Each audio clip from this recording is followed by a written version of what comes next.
Assalamualaikum warahmatullahi wabarakatuh.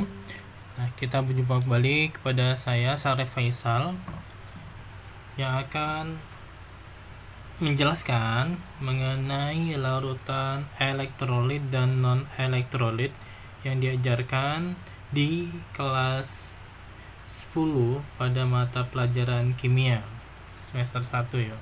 Semester 2. Maaf, semester 2 ya. Nah, jadi larutan itu ada dua. Pertama elektrolit dan non-elektrolit. Nah, mungkin kita bisa melihat di sini orang menangkap ikan menggunakan alat ini.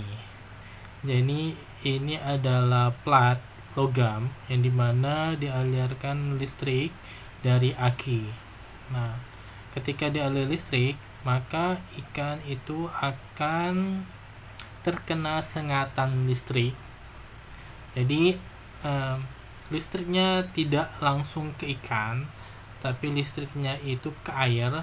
Kemudian listriknya itu mengalir dari air menuju ikan, sehingga ikan tersebut terkena sengatan dari listrik. Tapi bapak ini tetap aman. Kenapa tetap aman? Karena pakaiannya itu sifatnya tidak menghantarkan arus listrik, sehingga dia tidak terkena sengatan listrik. Atau juga kekuatan dari listriknya itu tidak terlalu besar, sehingga dalam jarak yang cukup jauh ini dia tidak terkena aliran listrik. Nah, yang kita pelajari adalah mengapa suatu larutan itu bisa menghantarkan arus listrik. Dan ada juga di mana suatu larutan walaupun dia sudah diberikan aliran listrik, dia tidak bisa menghantarkan arus listrik. Nah, fenomena itu yang akan coba saya jelaskan. Nah, di sini kan mengapa ikan bisa terkena strum meskipun besi yang digunakan pemancing tidak mengenai ikan, yang tadi saya sudah sampaikan. Jadi besi itu atau logam plat itu tidak langsung ke ikan, tapi ke air. Nah, dari air menuju ke ikan. Nah, yang kita ingin pelajari adalah proses listrik dari air menuju ke ikan. Nah, jadi kenapa air bisa menghantarkan listrik? Nah, di sini ada dua percobaan. Di sini larutan elektrolit dan non-elektrolit. Elektrolit ini maksudnya adalah larutan yang bisa menghantarkan arus listrik. Nah, sedangkan larutan non-elektrolit itu adalah larutan yang tidak bisa menghantarkan arus listrik. Nah, yang A ini merupakan larutan non-elektrolit. Kenapa? Karena ketika kita sudah melakukan rangkaian tertutup, nah dia tidak nyala di sini. Berarti larutan yang di dalam ini tidak bisa menghantarkan arus listrik. Sedangkan yang B, larutan ini merupakan larutan elektrolit.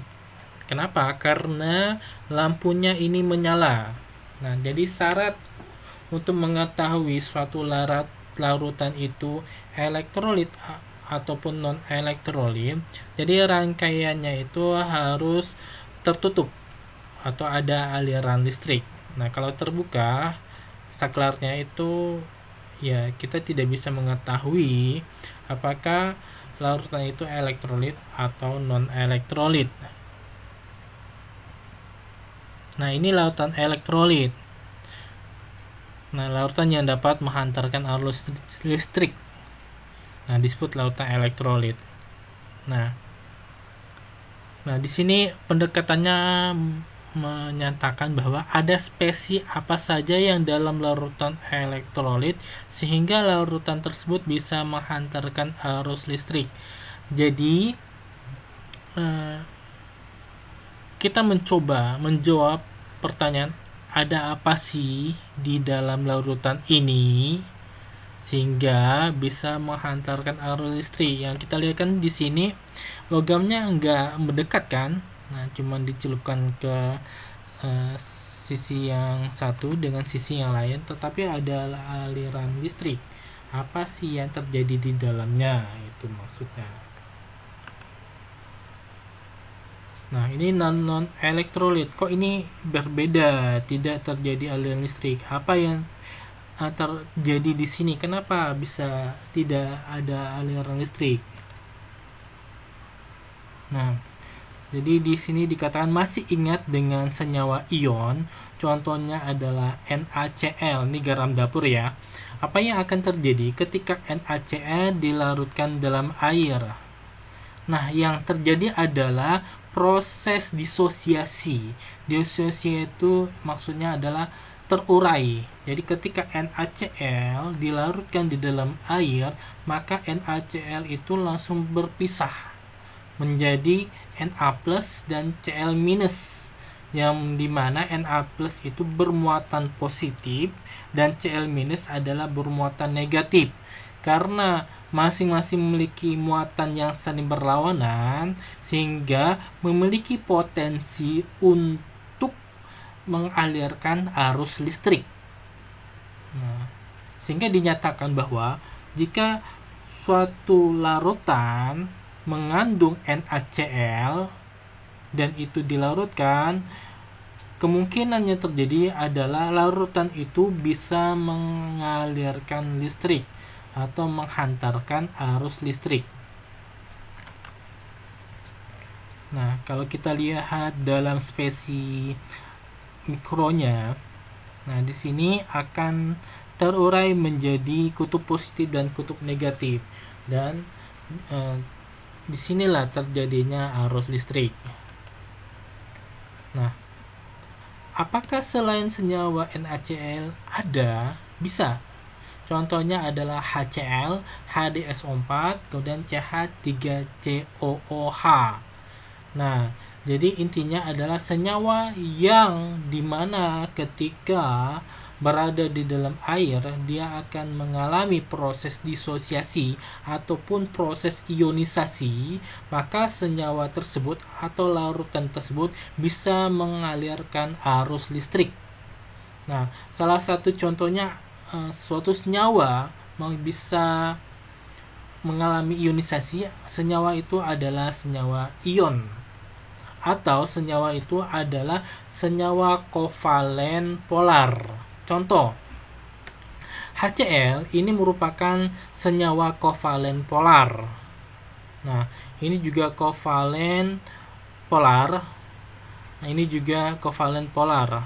Nah, jadi selain NaCl itu adalah senyawa ion, ya, senyawa ion. Nah, senyawa ion itu pasti bisa menghantar listrik jika dilarutkan di dalam air. Nah, sedangkan senyawa yang kovalen polar itu juga bisa menghantarkan arus listrik dia. Nah, karena dia mengalami proses ionisasi. Nah, dia menjadi H+, Cl-, di sini menjadi 2H+ dan SO4 2-, di sini menjadi CH3COO- dan H+. Nah, pada senyawa-senyawa ini memang dia merupakan senyawa elektrolit, tapi elektrolit itu terbagi dua, ada yang lemah, ada yang kuat. Nah, elektrolit kuat itu dimana dia adalah senyawa yang berikatan secara ion, ikatan ion. Sedangkan ikatan kovalen polar memungkinkan dia kuat ataupun lemah. Nah, contoh yang lemah adalah CH3COOH. Nah, ini merupakan kovalen polar, tetapi dia elektrolit lemah. Nah, kenapa lemah? Kita bisa lihat di sini ada dua garis ke kanan ke arah hasil reaksi dan kembali. Berarti ini namanya reaksi reversible, bolak-balik. Nah, pada reaksi bolak-balik tidak seluruh senyawa itu terionisasi, hanya sebagian kecil saja. Nah, karena hanya sebagian kecil saja dia terionisasi, inilah yang menyebabkan dia lemah. Nah, sedangkan HCl ini kan cuma satu